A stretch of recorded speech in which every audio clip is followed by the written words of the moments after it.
Alors, Mobizy oui ont taclé le Cybertruck. Alors, ils aiment pas trop Tesla, on l'a déjà remarqué.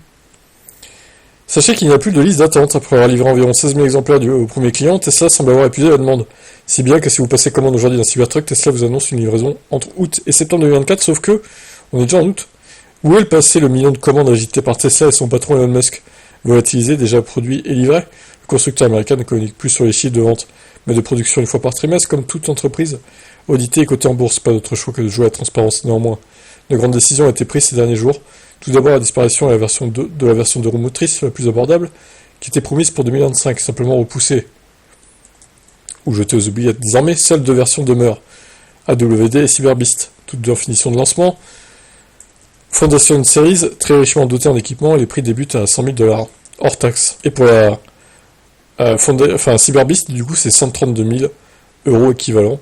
Cette rationalisation du catalogue fait-elle suite à l'aveu que Tesla perdait trop d'argent à chaque Cybertruck vendu? Ce qui est clair et net, c'est qu'il n'y a absolument pas 1 million de Cybertruck qui ont été vendus. Donc, est-ce que tous les gens se sont fait rembourser leur précommande de 100 $ là? Ou alors, est-ce que c'était du mytho d'Elon Musk qui nous a menti, donc, pour faire croire que c'était un gros succès, le Cybertruck? On peut se poser la question légitimement, effectivement. Il n'y a plus de liste d'attente, c'est quand même bizarre au final.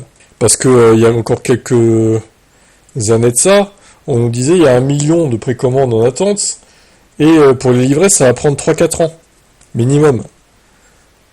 Et là, il n'y a plus d'attente. Enfin, à un moment donné, qu'est-ce qu'il faut croire? Qu'est-ce qu'il faut croire, franchement? On peut se poser la question. Est-ce qu'il a menti, Musk? Ce serait pas la première fois. Je vous laisse commenter.